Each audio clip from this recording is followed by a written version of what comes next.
Yunus college of engineering and ടെക്നോളജിയുടെ chairman. അതിനേക്കാൾ പ്രധാനമായിട്ട് പറയാനുള്ളത് ഡോക്ടർ യൂനുസ് കുഞ്ഞിൻ്റെ മകൻ. അദ്ദേഹം കൊല്ലത്തെ വളരെ പ്രമുഖനായ ഒരു കശുവണ്ടി വ്യവസായിയായിരുന്നു. ഹോസ്പിറ്റാലിറ്റിയുടെ രംഗത്ത്, കാർഷിക രംഗത്ത് ഒക്കെ തൻ്റേതായ മുദ്ര പതിപ്പിച്ച ഒരു വ്യവസായിയാണ് അദ്ദേഹം. അദ്ദേഹത്തിൻ്റെ മകനാണ് പിന്നെ നൗഷാദ് യൂനുസ്. അദ്ദേഹമാണ് ഇന്ന് നമ്മളോടൊപ്പം ഉള്ളത്. അപ്പോൾ എഞ്ചിനീയറിംഗ് വിദ്യാഭ്യാസ രംഗത്ത് കാലോചിതമായ ഒട്ടേറെ മാറ്റങ്ങൾ വരുത്താൻ ആഗ്രഹിക്കുന്ന ഒരാളാണ് ഈ കോളേജിൻ്റെ ചെയർമാൻ. ഇതുമായി ബന്ധപ്പെട്ട ചില കാര്യങ്ങളാണ് അദ്ദേഹമായിട്ട് ഡിസ്കസ് ചെയ്യാൻ ഉദ്ദേശിക്കുന്നത്. ഇതിലെല്ലാം ഒരു വലിയ പ്രത്യേകതയുള്ളത്, അദ്ദേഹം ഒരു പൊളിറ്റിക്കൽ ലീഡറും കൂടെയാണ്. മുസ്ലിം ലീഗിൻ്റെ നേതാവാണ്. ഈ കഴിഞ്ഞ തെരഞ്ഞെടുപ്പിലെ പുനലൂർ മത്സരിച്ച് ഭംഗിയായിട്ട് നന്നായിട്ട് വോട്ട് പിടിച്ച ആളാണ്. എന്ന് പറയാൻ പൊതുസമൂഹമായിട്ട് നല്ല ബന്ധമുള്ള ഒരാളാണ്. അതുകൊണ്ട് തന്നെ പൊതുസമൂഹത്തിൻ്റെ ആവശ്യം എന്താണെന്ന് തിരിച്ചറിഞ്ഞിട്ടുള്ള ഒരാളാണ് ഈ കോളേജിൻ്റെ ചെയർമാൻ. അദ്ദേഹത്തിന് തീർച്ചയായിട്ടും കേരളത്തിലെ വിദ്യാഭ്യാസത്തെക്കുറിച്ച്, പ്രത്യേകിച്ച് സാങ്കേതിക വിദ്യാഭ്യാസത്തെക്കുറിച്ച് കൃത്യമായ ഒരു കൺസെപ്റ്റുണ്ട്. അതുപോലെ തന്നെ വ്യവസായ മേഖലയും ഈ സാങ്കേതിക വിദ്യാഭ്യാസവുമായിട്ട് എങ്ങനെ ബന്ധപ്പെടുത്താം എന്ന് ആധികാരികമായി പറയാൻ കഴിയുന്ന ചുരുക്കം ചില രാഷ്ട്രീയക്കാരിലും അതുപോലെ തന്നെ കോളേജിൻ്റെ ഉടമസ്ഥന്മാരിൽ ഒരാളാണ് അദ്ദേഹം. ഇതുമായി ബന്ധപ്പെട്ട ചില വിഷയങ്ങളാണ് നമുക്ക് ഡിസ്കസ് ചെയ്യാനുള്ളത്. സാർ, അങ്ങ് പിന്നെ Yunus college of engineering and ടെക്നോളജിയുടെ ചെയർമാനാണ്, അതേസമയം രാഷ്ട്രീയക്കാരനുമാണ്. അപ്പോൾ കേരളത്തിൽ നമ്മുടെ ഈ സാങ്കേതിക വിദ്യാഭ്യാസ രംഗത്ത് Yunus college of engineering and ടെക്നോളജിയെ എവിടെ പ്ലേസ് ചെയ്യാൻ, എവിടെ പ്രതിഷ്ഠിക്കാനാണ്, എങ്ങനെ മുന്നോട്ട് കൊണ്ടുപോകാനാണ് അങ്ങ് ആഗ്രഹിക്കുന്നത്? ഏറ്റവും ഫസ്റ്റിൽ പ്ലേസ് ചെയ്യണം. സാങ്കേതിക രംഗത്ത്, ആ വിദ്യാഭ്യാസ സാങ്കേതികമായിട്ടുള്ള വളർച്ചയിൽ എപ്പോഴും നമ്മുടെ സ്റ്റുഡൻസിന് ഏറ്റവും നല്ലത് പ്രസൻറ്റ് ചെയ്യണമെന്നാണ് ഞങ്ങളുടെ ആഗ്രഹം. ഞങ്ങളുടെ ഇവിടുത്തെ ഇൻക്യുബേഷൻ സെൻറ്ററിൽ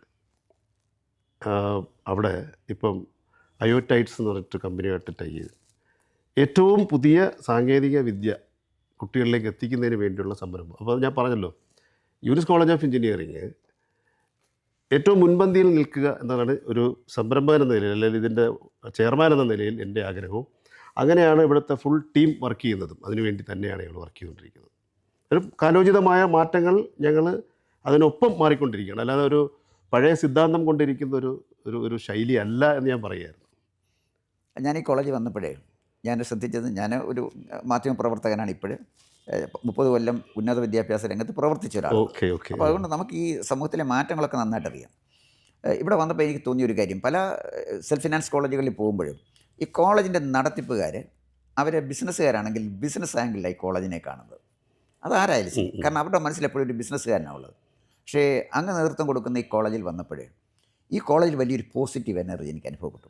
നിറയെ വൃക്ഷങ്ങൾ, അതുപോലെ തന്നെ ഇവിടെ കിട്ടുന്ന പണത്തേക്കാൾ കൂടുതൽ ഈ കോളേജിൽ ചെലവഴിച്ചിട്ടുണ്ട് എന്ന് എനിക്ക് തോന്നുന്നു. ഇപ്പോൾ തന്നെ ഇൻക്യുബേഷൻ സെൻറ്റർ കേരളത്തിലെ സാങ്കേതിക വിദ്യാഭ്യാസ രംഗത്തിന് നല്ലൊരു മാതൃക സൃഷ്ടിക്കാൻ കഴിയുന്ന വലിയൊരു സംരംഭമാണ് അയോടൈറ്റ്സുമായിട്ട് ചേർന്ന് Yunus college of engineering and technology നടപ്പിലാക്കാൻ ഉദ്ദേശിക്കുന്നത്.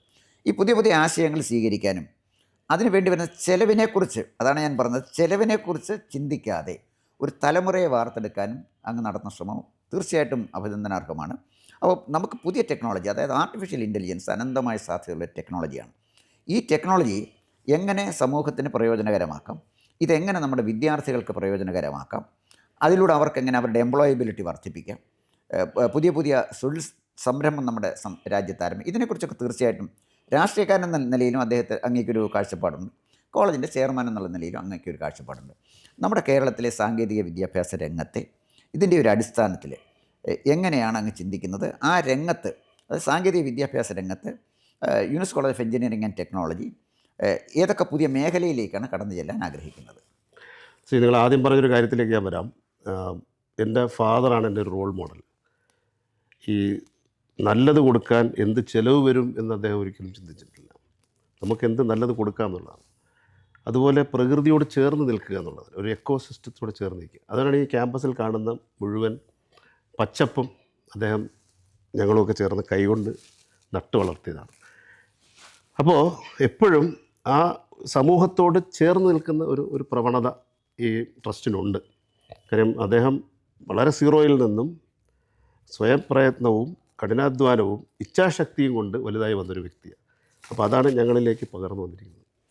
ഇപ്പോൾ ഘട്ടം മാറുന്നതനുസരിച്ച് നമ്മൾ അതിനോടൊപ്പം സഞ്ചരിക്കണം. അല്ലെങ്കിൽ ഇത് സർവൈവൽ ഓഫ് ദ ഫിറ്റസ്റ്റ് എന്നൊരു വാക്കുണ്ടല്ലോ, ഇപ്പോൾ എഞ്ചിനീയറിംഗ് കോളേജിൻ്റെ സ്ഥിതി നിങ്ങൾക്കറിയാം. കേരളത്തിൽ പല എഞ്ചിനീയറിംഗ് കോളേജുകൾ അടച്ചുകൊണ്ടിരിക്കുക. എന്തുകൊണ്ടാണ്? അവർക്ക് കാലോചിതമായി മാറാൻ സാധിക്കാത്തതുകൊണ്ടാണ്. മനസ്സിലായില്ലേ? ഒപ്പം സാമ്പത്തികമായും ഒരു ഭദ്രതയില്ലാത്തൊരു മേഖലയായി ഈ പ്രൈവറ്റ് എഞ്ചിനീയറിംഗ് കോളേജ് മാറിയിട്ടുണ്ട്. പക്ഷെ അതിനൊക്കെ അതിജീവിച്ച് ഞങ്ങൾ പോകുന്നത് ഒരു വിഷൻ ഞങ്ങൾക്കുണ്ട്. ഫാദർ ക്രിയേറ്റ് ചെയ്തൊരു വിഷൻ, ആ ലോങ് റണ്ണിലേക്കാണ് ഞങ്ങൾ ഓടിക്കൊണ്ടിരിക്കുന്നത്. അപ്പോൾ ശരിക്കും പറഞ്ഞു കഴിഞ്ഞാൽ ഇതിനെന്തൊക്കെ മാറ്റങ്ങൾ സൃഷ്ടിക്കുന്നു, അത് വരുന്നുണ്ടോ, അതിലേക്കൊക്കെ ഞങ്ങൾ പോയിക്കൊണ്ടേയിരിക്കും. ഇപ്പോൾ ഉദാഹരണം അവസാനം പറഞ്ഞ് ആർട്ടിഫിഷ്യൽ ഇൻ്റലിജൻസ്, ഇത് ഭയങ്കര ബൂമിംഗ് ആയിട്ട് ലോകമെമ്പാടും വളർന്നുകൊണ്ടിരിക്കുകയാണ്. നമ്മൾ അതിനോടൊപ്പം എത്തണമല്ലോ. ഇപ്പം ഞങ്ങളിവിടെ സിവിൽ പഠിച്ചാലും ഇലക്ട്രിക്കൽ പഠിച്ചാലും കമ്പ്യൂട്ടർ പഠിച്ചാലും ഒക്കെ ആഡ് ഓൺ ആയിട്ട് പല കോഴ്സുകൾ നമ്മൾ കൊടുക്കുന്നു.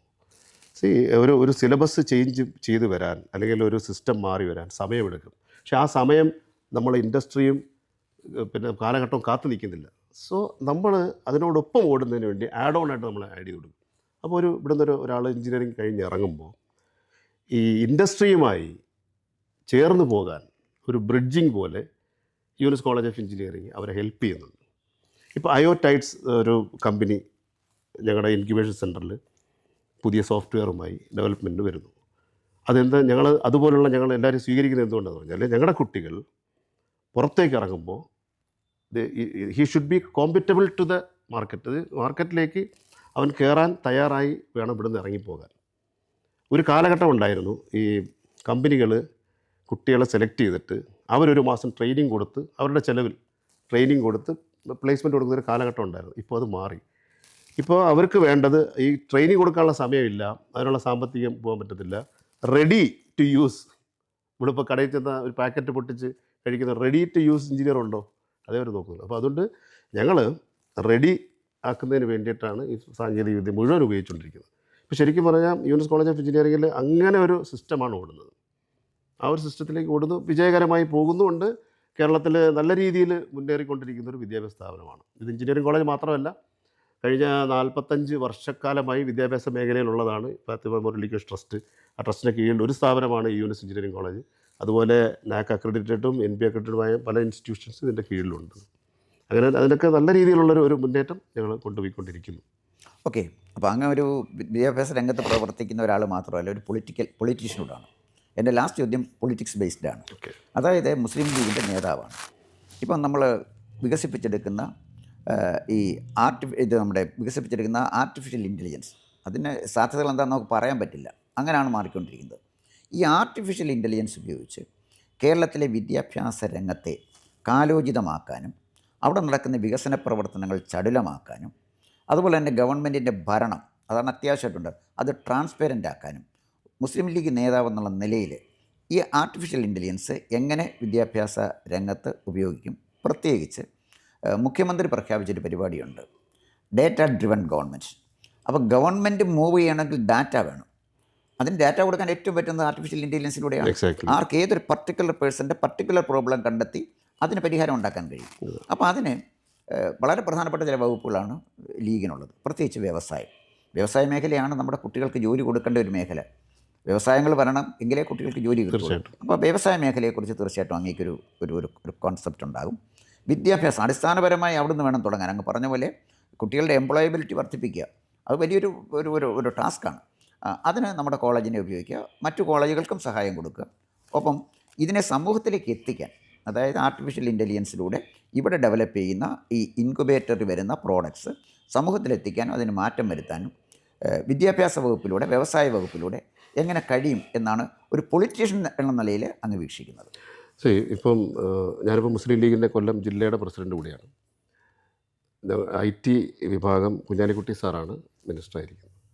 ഇപ്പോൾ നമ്മൾ ഇവിടെ ഒരുപാട് ഡിസ്കഷൻ കഴിഞ്ഞിട്ടാണ് ഈ സോഫ്റ്റ്വെയർ കമ്പനിയെ സെലക്ട് ചെയ്യുന്നതും അതിലേത് സോഫ്റ്റ്വെയറാണ് നമ്മൾ ഡെവലപ്പ് ചെയ്യേണ്ടതെന്നും തീരുമാനിക്കുന്നത്. അപ്പോൾ ഈ സോഫ്റ്റ്വെയറുകൾ ശരിക്കും ഒരു ഗവൺമെൻറ്റിനും സാധാരണക്കാരനും ഉപയോഗപ്രദമാകുന്ന രീതിയിലുള്ള കാര്യങ്ങളാണ് ചെയ്യുന്നത്. പിള്ളേരുടെ സമയം പോകുമ്പോൾ ആ സമയത്തിനൊരു വില വേണം. അനാവശ്യമായ സോഫ്റ്റ്വെയറുകൾ ഉണ്ടാക്കുകയില്ല, ഗവൺമെൻറ്റിന് ആവശ്യമാണ്. അപ്പോൾ അതിന് ഉതകുന്ന രീതിയിൽ IT കൺസൾട്ടൻറ്റുമായിട്ടൊക്കെ സംസാരിച്ചതിന് ശേഷമാണ് ഇവിടെ സോഫ്റ്റ്വെയർ ഇതിനെ ഭാവിയിൽ ഗവൺമെൻറ്റിന് സമർപ്പിക്കാനും അതുവഴി ഈ നമ്മുടെ നാടിന് ഗുണം ചെയ്യുന്നതിനുമായ രീതിയിലുള്ള പദ്ധതികളാണ് ഞങ്ങൾ മുന്നോട്ട് പോകുന്നത്. ഇതിന് മുൻപും ഞങ്ങൾ സോഫ്റ്റ്വെയർ സാങ്കേതികമായ വിദ്യകൾ വികസിപ്പിച്ചെടുത്ത് ഇന്ത്യൻ റെയിൽവേക്ക് സമ്മാനിച്ചിട്ടുണ്ട്. ഇന്ത്യൻ റെയിൽവേക്ക് അത് ഓട്ടോമാറ്റിക് ഗേറ്റ് ഓപ്പണിംഗ് ഒക്കെ ആയിട്ട് അന്ന് ആ കാലഘട്ടത്തിൽ. അതുപോലെ തന്നെയാണ് ഇപ്പോൾ രാഹുൽ ഗാന്ധി ഇടയ്ക്ക് കേരളം വിസിറ്റ് ചെയ്തപ്പോൾ കേരളത്തിലെ നമ്പർ 1 സോളാർ ക്യാമ്പസായി ഇതിനെ ഡിക്ലെയർ ചെയ്തത് സ്റ്റുഡൻസ് പ്രോജക്റ്റായിരുന്നു. അന്ന് ഇലക്ട്രിക്കൽ സ്റ്റുഡൻസിൻ്റെ പ്രോജക്റ്റായിരുന്നു. ഈ കോളേജ് മുഴുവൻ കറണ്ട് കൊടുക്കുന്നത് സോളാറിലൂടെയാണ്. അത് അന്ന് രാഹുൽ ഗാന്ധിയാണ് അന്ന് ഉദ്ഘാടനം ചെയ്തത്. അതേപോലെ ഗുണകരമായ പദ്ധതിയാണ് നമ്മൾ ഈ സോഫ്റ്റ്വെയർ ഡെവലപ്മെൻറ്റിൽ ഇൻക്യുബേഷൻ സെൻറ്ററിൽ ഡെവലപ്പ് ചെയ്യുന്നത്. അത് തീർച്ചയായും ഗവൺമെൻറ്റുമായി ആലോചിച്ച് അത് ഗവൺമെൻറ്റിന് ഉപകാരപ്രദമായ രീതിയിൽ അവരുമായി ടൈപ്പ് ചെയ്ത് പോകുന്ന ഒരു സംവിധാനം ഉണ്ടാക്കും. അതിനു വേണ്ടിയുള്ള ശ്രമമാണ് ഞങ്ങൾ ശ്രമിക്കുന്നത്. മൊത്തത്തിൽ യൂനിസ് കോളേജ് ഓഫ് എഞ്ചിനീയറിംഗ് അടുത്ത തലമുറയിലേക്ക് കടക്കുമ്പോൾ ഒരു പൈനിയറായി നിൽക്കാൻ ഈ സോഫ്റ്റ്വെയർ IT മേഖലയിൽ, ആർട്ടിഫിഷ്യൽ ഇൻ്റലിജൻസ് മേഖലയിൽ ഒരു പൈനിയറായി മുന്നോട്ട് പോകുന്നതിന് വേണ്ടിയുള്ള എല്ലാ ശ്രമവും ഞങ്ങൾ ചെയ്തുകൊണ്ടിരിക്കുന്നു. ഓക്കെ, അങ്ങയുടെ വളരെ വിലപ്പെട്ട സമയം ജനഭൂമിക്കൊപ്പം ചെലവഴിച്ചതിൽ നന്ദിയുണ്ട്. യൂനുസ് എഞ്ചിനീയറിംഗ് കോളേജിന് വിദ്യാഭ്യാസ രംഗത്ത് വലിയ ഉയർച്ച കൈവരിക്കട്ടെ. ഒപ്പം ഒരു പൊളിറ്റിക്കൽ ലീഡറാണ് അങ്ങ്. രാഷ്ട്രീയക്കാരൻ എന്ന നിലയിൽ കൊല്ലം ജില്ലയ്ക്ക് മുസ്ലിം ലീഗിൽ നിന്ന് നമ്മുടെ പിന്നെ തിരുവനന്തപുരത്ത് ജയിച്ച വിഷ്ണുമോഹൻ അല്ല, നേരത്തെ ലീഗിൻ്റെ സ്ഥാനാർത്ഥി PKK ബാബ മന്ത്രിയായിരുന്നു. ഭാവിയിൽ കൊല്ലം ജില്ലയ്ക്കൊരു മന്ത്രിയെ കിട്ടട്ടെ. അതിൻ്റെ പ്രത്യേകത നമ്മുടെ രാജ്യം വികസിക്കണം, അതാണ് പ്രശ്നം. തീർച്ചയായിട്ടും ഒരു പൊളിറ്റീഷ്യൻ എന്നുള്ള നിലയിൽ, യൂനിസ് കോളേജ് ഓഫ് എഞ്ചിനീയറിംഗിൻ്റെ ചെയർമാൻ എന്നുള്ള നിലയിൽ അങ്ങേക്ക് എല്ലാ ഭാഗങ്ങളും ആശംസിക്കുന്നു. നമസ്കാരം. കൂടുതൽ വാർത്തകളും വിശേഷങ്ങളും നേരിട്ട് ലഭിക്കാൻ ജനങ്ങളിൽ നിന്ന് ജനങ്ങളിലേക്ക് ജനഭൂമി ന്യൂസ് സബ്സ്ക്രൈബ് ചെയ്യൂ. ബെൽ ബട്ടൺ അമർത്താനും മറക്കരുത്.